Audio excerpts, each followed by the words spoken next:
السلام علیکم، شارع دستور سے میں ہوں عبدالقیوم صدیقی اور آپ ہیں اے کیو ایس کے ساتھ۔ پاکستان میں انتخابات تو ہو گئے، لیکن انتخابات کے بعد کہیں احتجاج ہے، کہیں دھاندلی ہے، اور میں تو ہمیشہ ہمارا مسلسل یہ کہنا کہ جو بھی جیتا ہے وہ کہہ رہا ہے کہ دھاندلی ہوئی ہے۔ تو یہ بہت عجیب و غریب سی ہیں چیزیں، بہت سارے افواہوں کا سیزن بھی بہت گرم ہے، کبھی کوئی کچھ چھوڑ دیتا ہے، کبھی کوئی کچھ چھوڑ دیتا ہے۔ ابھی بھی بہت ساری ایسی انکنفرم چیزیں چل رہی ہیں کہ جن کے اوپر میرا خیال ہے کہ جب تک وہ کنفرم نہ ہوں ان کے حوالے سے بات ہی نہیں کرنی چاہیے۔ ذمہ داری تو بھائی جان یہی ہے نا۔ دوسری بات جو ہے وہ یہ ہے کہ جو مصدقہ ذرائع سے اب مین اسٹریم میڈیا کی خبریں ہیں، ایک تو یہ ہے کہ پاکستان تحریک انصاف اور جمعیت علماء اسلام مولانا فضل الرحمان یعنی آگ اور پانی جو ہے نا وہ آپس میں مذاکرات کرنے جا رہے ہیں، یہ خبر ہے۔ پھر پی ٹی آئی نے جو ہے وہ اپنا اناؤنس کر دیا ہے کہ عمر ایوب ان کے مستقبل میں یا وزیر اعظم کے امیدوار ہو سکتے ہیں، لیکن یہ سب کچھ ہوگا کیسے؟ اس سب کی طرف جانے سے پہلے آپ کو اپنے مہمان کا تعارف کروا دوں۔ میرے مہمان ہیں ایک مرتبہ پھر حماد حسن صاحب۔ حماد صاحب کو بہت خوش آمدید۔ لیکن اس سے پہلے کہ میں حماد صاحب سے بات کروں، حماد صاحب کے پاس خبریں بہت ہوتی ہیں اور یہ خبریں ٹویٹ میں جو ہے نا وہ کر دیتے ہیں اور پھر پتہ نہیں کیا کیا کچھ ہوتا ہے۔ لیکن ان کی ہی ایک ٹویٹ تھی، علی امین گنڈا پور کا جب نام سامنے آیا کہ جناب ان کو وزیر اعلیٰ بنایا جا رہا ہے، تو اپنا حماد صاحب نے جو 12 فروری کو جو ٹویٹ کی تھی، ذرا وہ ٹویٹ جو ہے میں چاہتا ہوں کہ ہمارے پروڈیوسر صاحب جو ہیں وہ ٹویٹ آپ کو دکھائیں، اور وہ ٹویٹ میں پڑھ دیتا ہوں کہ خبر یہ ہے کہ علی امین گنڈا پور کو ابھی وزیر اعلیٰ تسلیم کرنے میں جلدی نہ کریں، تبدیلی آ سکتی ہے۔ نوٹ سب سے پہلے بتا رہا ہوں کیونکہ پاکستان کا سینئر ترین اینکر آج کل میری ہر خبر پر تھوڑی بہت تبدیلی کے ساتھ اپنی صحافت کی دکان چلا رہا ہے۔ تو میں تو یہ نہیں پوچھوں گا کہ وہ کون کس اینکر کی بات کر رہے ہیں، لیکن یہ انہوں نے آگاہ کر دیا تھا کہ علی امین گنڈا پور جو ہے وہ نہیں ہوں۔ اور پھر ایک اور اپنا حماد صاحب ایک اور بات بھی جو ہے وہ مجھے اب کہنے دیں، آپ نے خبریں تو مجھے دینی نہیں، آپ نے پھر کرنا میں کیوں خبر دوں تمہیں ٹھیک ہے نا۔ لیکن جو آپ نے دھاندلی کے پی کے میں ہونے والی تھی اس کی طرف اشارہ کیا تھا، وہ اس وقت آپ نے سب سے پہلے کیا کہا جب پھر ایمل ولی نے بھی اس کی پریس کانفرنس میں اسی طرح کی بات کی، تو کیا کہا تھا حماد صاحب نے؟ ذرا وہ ہمیں بتا دیں گے، ہمارے پروڈیوسر صاحب سنا دیں۔ خیبر پختونخوا میں اے این پی اور جمعیت العلماء اسلام کا قلعہ گرا دیا گیا۔ پنجاب میں جزوی طور پر نواز شریف کو پیچھے دھکیل دیا گیا، لیکن زرداری صاحب اور این کیو ایم کے قلعے محفوظ بھی رہے اور بحال بھی ہو گئے۔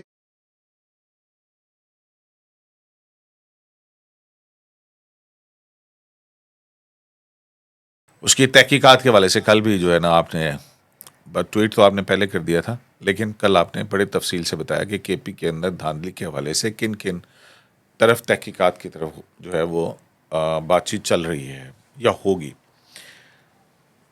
تو آج کی کیا خبریں ہیں آپ کے پاس؟ دیکھیں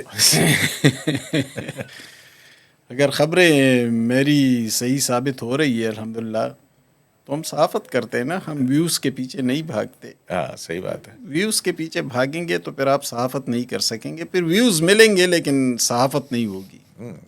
دیکھیں جب جیسے آپ نے کہا نا کہ سب سے پہلے میں نے بتایا تھا، ٹھیک ہے، وہ جس دن الیکشن ہو رہا تھا، پولنگ جاری تھی، تو مجھے خیبر پختونخوا کے کئی اضلاع سے جو میرے سورس تھے، مجھے کچھ ایسی اطلاعات ملی تھی، لیکن پولنگ ابھی بند نہیں ہوئی تھی، یعنی پولنگ جاری تھی 5 بجے سے پہلے۔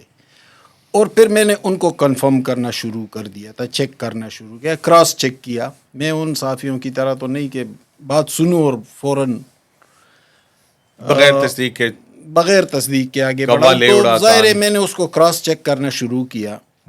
اور پھر رات گئے، چونکہ ہم آفس بیٹھے ہوئے تھے، ظاہر ہے کہ ڈیوٹی تھی، الیکشن ہو رہا تھا، تو آپ کو پتہ ہے کہ پھر رات کو بھی آفس میں رہنا پڑتا ہے، ظاہر ہے۔ تو رات گئے، جو میری خبریں تھی وہ کنفرم ہو چکی تھی کہ دھاندلی ہو گئی ہے۔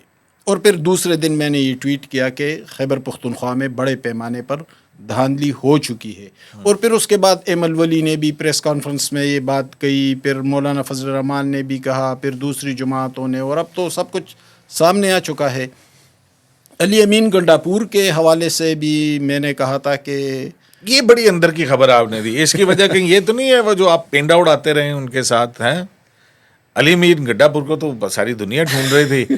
وزیر اعلیٰ جو ہے نگران وزیر اعلیٰ وہاں پہ جا کے وہ ان کی دیکھیں علی امین گنڈاپور کا تعلق جنوب دعائے سے, مغفرت کر رہے تھے ان کے ساتھ, جنوب سے ہے. وہ جنوبی پختونخوا سے, وہاں پہ پینڈا ایک مخصوص کھانا ہے جو دیسی مرغے میں بنایا جاتا ہے. تو ٹھیک ہے, اگر میرے پینڈا کھانے سے دیسی مرغا بڑا پسند ہے اگر میرے پینڈا کھانے سے علی امین وزیر اعلیٰ بنتا تو پھر تو مولانا فضل الرحمان کے بھائی کو بھی وزیر اعلیٰ ہونا چاہیے. اس کے بھی ہم نے بڑے پینڈے اڑائے, شیر افضل کے بھی اڑائے, بہت سے جو جنوب کے ہمارے دوست تھے. تو علی امین آپ نے جو شیر افضل صاحب کی بات کی ہے نا, تو اس شیر افضل صاحب کے حوالے سے میں نے کچھ آپ سے آخر میں سوالات کرنے ہیں, اور پھر آپ نے بتانا ہے مجھے شیر افضل صاحب کے بارے میں, کیونکہ میں تو بالکل نہیں جانتا, میں تو ان کو بالکل ہلکا پھلکا سے جانتا ہوں.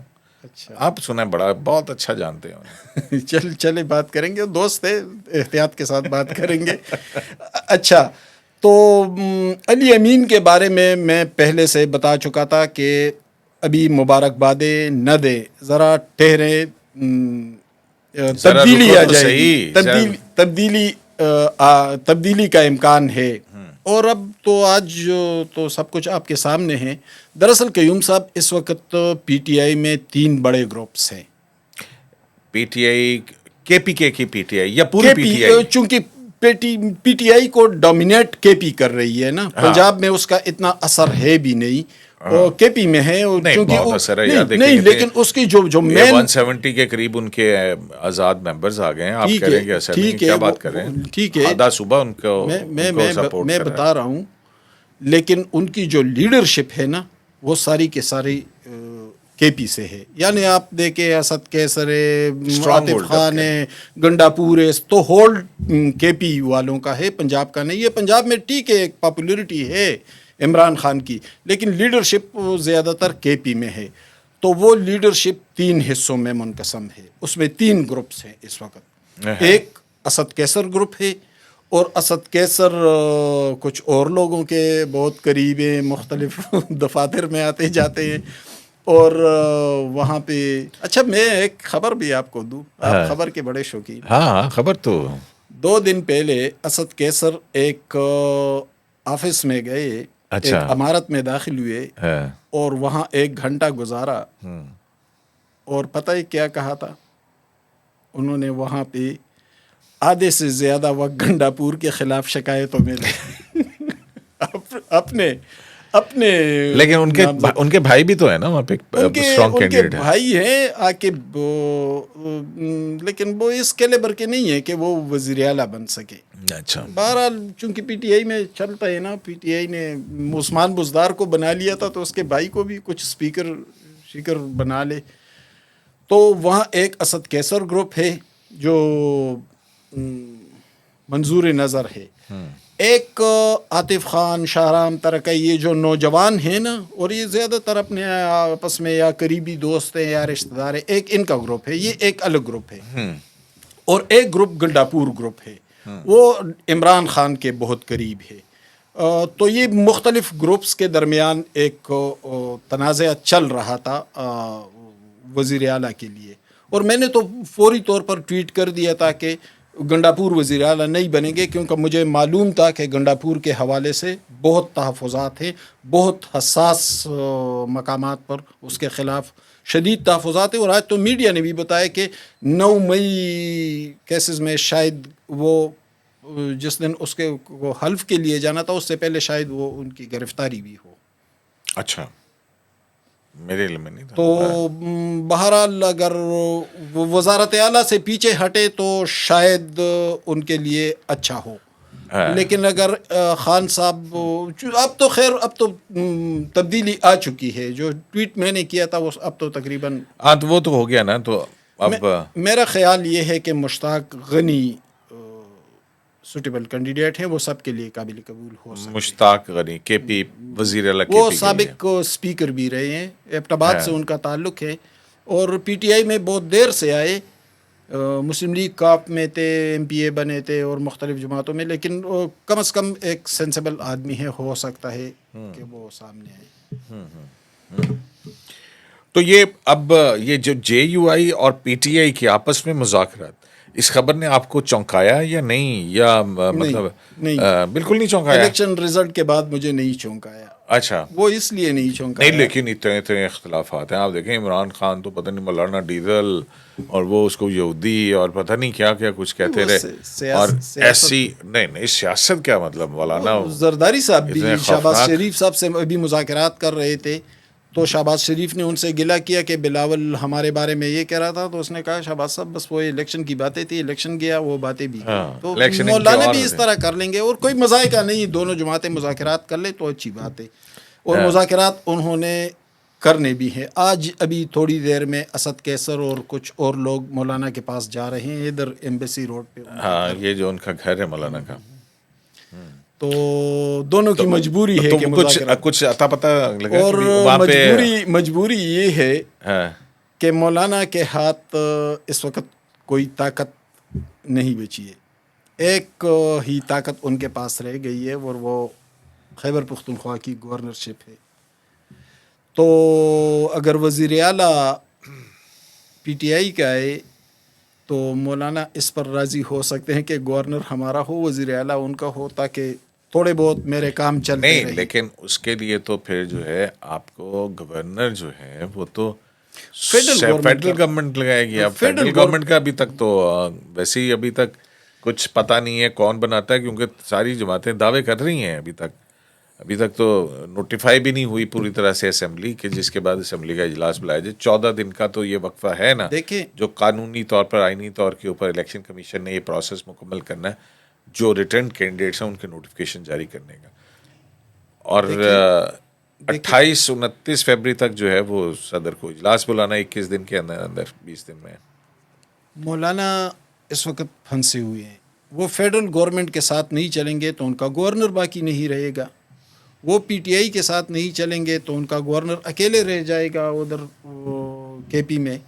بہرحال وہ مرکز کا نمائندہ ہوتا ہے, لیکن مولانا طاقت کے عادی ہیں. اور یہ جو الیکشن ہوئی ہے نا, میں تو پہلے دن سے کہہ رہا ہوں کہ دھاندلی ہوئی ہے, لیکن اس دھاندلی کے ساتھ ساتھ مولانا کو ووٹ بھی کم پڑا ہے. وہ اور ان کے دونوں بیٹے, مولانا نے خود ڈیرہ اسماعیل خان سے لڑا, یہ شہری حلقہ ہے, اور اس کے قریب جو مضافاتی علاقے. لیکن مولانا صاحب کا ووٹر اور ان کا سپورٹر تو نہیں مانے گا نا, وہ تو وہی بات مانے گا جو مولانا صاحب کہیں گے.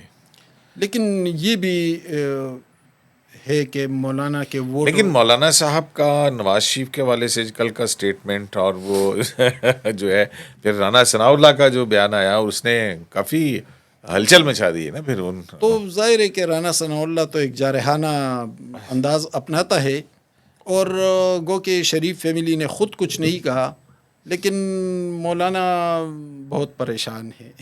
بہت اس وقت ان کی حالت جو ہے وہ بہت پریشانی والی ہے. ان کے لیے جو صورتحال بنی ہے وہ انتہائی غیر متوقع ہے ان کے لیے. تو آپ نے آج پھر ہمارے اس ولاگ کے اندر ایک خبر یہ دی ہے کہ مشتاق غنی امکان ہے کہ وہ مشتاق غنی وزارت اعلیٰ کا ان کے سر پہ بیٹھے. ہو سکتا ہے. تو یہ جو تحقیقات والی خبر تھی آپ کی کل والی, اس پہ کچھ پیش رفت ہوئی, کہاں تک پہنچی چیزیں؟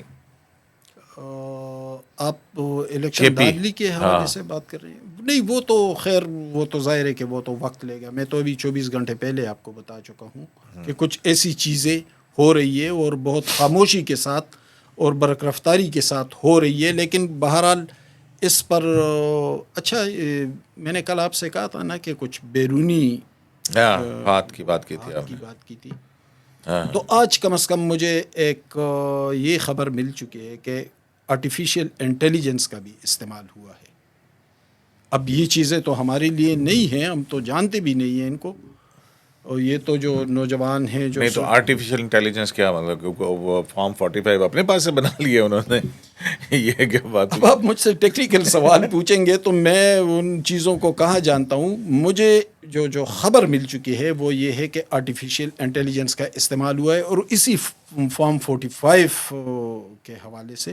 وہ جو فارم 45 آپ کا ایک مشہور اینکر بھی وہ لہرا رہا تھا نا شام کو, اور بعد میں وہ جعلی نکلا وہ ریانہ ڈار والا. تو ادھر سے الیکشن کمیشن میں بھی چل رہی ہیں چیزیں. اور اسلام آباد ہائی کورٹ نے جو اور ایک خبر یہ بھی ہے نا کہ اچھا اسلام آباد ہائی کورٹ نے ان سے پوچھا پی ٹی آئی والوں سے, ہاں وہ سلمان کمراجن کے وہ الیکشن کمیشن نے جو نوٹیفائی کیا تھا آن چودھری کو, اس کا نوٹیفیکیشن واپس الیکشن کمیشن نے کہا وہ واپس لے رہے ہیں. تو وہ ابھی دیکھیں ابھی اس میں کیا آگے کیا سرپرائز نکلتا ہے. کل اسلام آباد ہائی کورٹ نے پوچھا کہ پی ٹی آئی والوں سے کہ آپ کو کیا ثبوت ہے آپ کے پاس کہ آپ جیت گئے. انہوں نے کہا ہم نے ٹی وی پہ دیکھا تھا. تو اسلام آباد ہائی کورٹ نے کہا کہ پھر جا کے ٹی وی مالکان سے کہیں کہ ہمارا نوٹیفیکیشن جاری کر دیں. تو یہ تو حالت ہے. اچھا یہ بات درست ہے میرے خیال کی, یہ درست بات ہے. یہ تو یہ ہوئی تھی. میں جو ہمارا بیٹ رپورٹر ہے اچھا ہائی کورٹ کا, اس سے میں نے پوچھا تو اس نے تصدیق کر دی. اچھا ٹھیک ہو گیا. تو جناب اپنا آپ نے شروع میں شیر افضل مرود کے ساتھ جیسے ہی مسکراہٹ بڑی آئی آپ کے چہرے کے اوپر اس کے ساتھ بات کرتے ہوئے, ایک اور بات بھی ہے. وہ جو سپریم کورٹ میں یاد ہے شیر افضل مرود صاحب آئے تھے تو آپ نے بھی ان کو ایک سوال کیا تھا, پھر بڑے جپی جپی ڈال کے آپس کے گلے شکوے ہوئے تھے.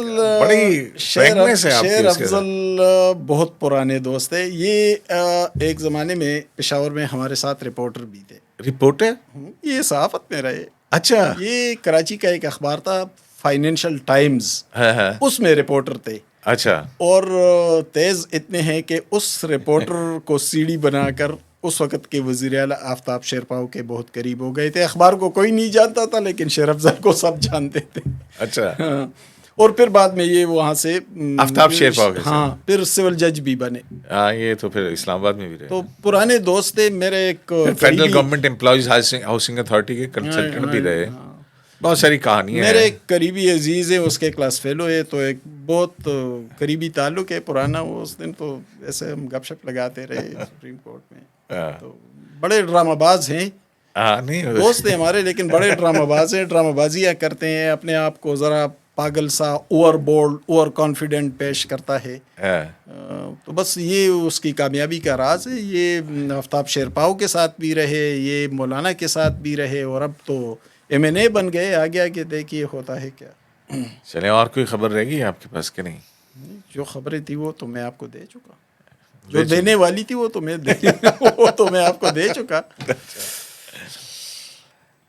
بالکل. آج سپریم کورٹ میں بھی ایک بڑی خبر تھی, اور وہ جو بڑی خبر ہے. اچھا آج کریم صاحب آپ بیٹھے ہوئے تھے, مظاہر نقوی والا کیس, اس کا کیا بنا کیس کا اور کیا ہوا؟ ہاں مظاہر نقوی والے کیس کے اندر بڑی ڈیولپمنٹ ہوئی ہیں جناب. اور وہاں پہ جو ہے وہ جو چودھری شہباز جس سے مظاہر نقوی صاحب نے وہ 4 کنال والا پلاٹ خریدا تھا, اس نے تو آج بڑے تابڑ توڑ قسم کے انکشافات کی ہے. اچھا. اور جو راقم نہیں کیا کہتے ہیں اس کو, ذرائع جو ہیں وہ اس بات کا دعویٰ بھی کر رہے ہیں کہ آگے آگے دیکھیے ہوتا ہے کیا, اور آگے کیا. اچھا یہ چودھری شہباز نے وہ زمین مظاہر نقوی کو بیچی تھی. مظاہر نقوی کو بیچی, اور یہ لاہور فورٹریس کے قریب ہے. بالکل فورٹریس کے سامنے, بالکل فورٹریس کے سامنے ہے. اور اس بارے میں جناب آپ جو ہیں ہم ولاگ کر چکے ہیں. اس سے پہلے میں ناصر اقبال صاحب کے ساتھ ولاگ کیا وہ, تو وہ ولاگ کو تو ہم سن لیں گے, لیکن بتانے میں کیا ہے نا, تھوڑا سا بتا دے کہ کیا ہوا. یہ وہی ہے, وہ چودھری شہباز ہے, 100 سینٹ جون پارک کی 4 کنال اراضی ہے. اس میں جس کے بعد پھر جب یہ الزامات شکایات کی صورت میں سامنے آئے, مظاہر نقوی استعفیٰ دے گئے تھے, اور اس کے بعد سپریم جوڈیشل کونسل کی کارروائی آگے بڑھ رہی. بڑا اس کے اندر ایک لیگل پوائنٹ بھی انوالوڈ ہے کہ اگر جج استعفیٰ دے جائے تو کیا سپریم جوڈیشل کونسل کارروائی جاری رکھے یا نہ رکھے. اور اس حوالے سے 2-3 اور کیسز بھی ہیں, جس میں عافیہ شیروانو کا کیس ہے, اس کے اندر کیا ڈیسائیڈ ہوتا ہے. شوکت عزیز صدیقی کا کیس جو ہے وہ اس میں بھی یہ نقطہ آیا سامنے, اس پر فیصلہ محفوظ ہو چکا ہوا ہے. اچھا، یہ چودھری شہباز نے کہا کہ وہ ادائیگی مجھے اسمارٹ سٹی وہ جی ہاں والوں کے بالکل ذریعے- یہی بات ہے نا کہ ایک تو یہ کہ 3-4 چیزیں ہیں اس کے اندر کہ جو سیل ڈیڈ تھی وہ 10,62,00,000 اور سم تھنگ کی تھی، جو 5 گواہان جو پیش ہوئے ملٹری اسٹیٹ آفس کی طرف سے، جو اس کے ڈپٹی ڈائریکٹر تھے، انہوں نے بتایا اور ایگزیبٹ کی وہ سیل ڈیڈ جو ہے کہ جناب 10,62,00,000 روپے کی تھی. لیکن چودھری شہباز جو ہیں وہ کہہ رہے ہیں کہ میں نے یہ 13 کروڑ روپے میں بیچی ہے، اور جو 13 کروڑ روپے میں بیچی ہے اس میں جو 5 کروڑ روپے کے چیک آئے، وہ ایک چیک جو ہے اس کے حوالے سے انہوں نے جب اٹارنی جنرل نے وہ ایگزیبٹ کر رہے تھے دیکھا تو اس کے اندر اسمارٹ سٹی کا ذکر تھا. تو انہوں نے پوچھا کہ یہ کیا بات ہے، تو پھر چودھری شہباز جو ہے انہوں نے کہا کہ جی میں نے ان کو کہا تھا کہ جناب یہ چیک جو ہے آن دی ریکویسٹ آف اسمارٹ سٹی میری فیور میں جاری ہو رہا ہے، تو میں تو آپ کے ساتھ ڈیل کر رہا ہوں، تو یہ کیا ہے. تو ان سے کہا گیا جج صاحب کی طرف سے یہ ہمارا آپس کا معاملہ ہے، تمہیں پیسوں سے تم پیسے لو. یعنی اہم بات یہ ہے کہ زمین وزائر نقوی نے خریدی تھی اور اس کی پیمنٹ اسمارٹ سٹی والوں نے کی. بظاہر ابھی تک یہی بات سامنے آئی ہے. تو آگے بہت سی باتیں آگے بہت ساری باتیں ہیں، لیکن اس تفصیلی جو ہے نا ولاگ ہمارا جو ہے وہ اس میں آپ سن لیجئے گا. تو بس اجازت لیں اپنے دوستوں سے. آپ کی ولاگ کی مشہوری بھی ہو گئی اور اپنی مشہوری خود ہی کر سکتے ہیں نا حماد بھائی، جیسے آج جو میں نے آپ کی کتنی مشہوری کی. تو جناب پاکستان کے اندر جو سیاست ہے دن بہ دن بدل رہی ہے، احتجاج بھی جاری ہے، دھاندلی کے الزامات بھی جاری ہیں، اس کی تحقیقات کی بھی بات ہو رہی ہے، سیاسی جماعتیں حکومت سازی کے لیے ملاقاتوں میں بھی زور دیا ہوا ہے. تو بہت ساری چیزیں جو ہیں وہ بیک وقت چل رہی ہیں، اور ایک جس کو کہتے ہیں نا ہر چیز جو ہے وہ جگلر جب کرتا ہے نا ایسے چیزیں اچھالتا ہے. تو اب دیکھتے ہیں کہ کون سی بازیگر جو ہے اس کا تماشا کیسے اختتام ہوتا ہے اور پردہ اٹھتا ہے، تو اس پردے کے پیچھے سے ہمیں کیا کچھ دیکھنے کو ملتا ہے. شرائع دستور سے عبدالقیوم صدیقی کو AQS لائیو سے اجازت دیجیے. اللہ نے کے بعد.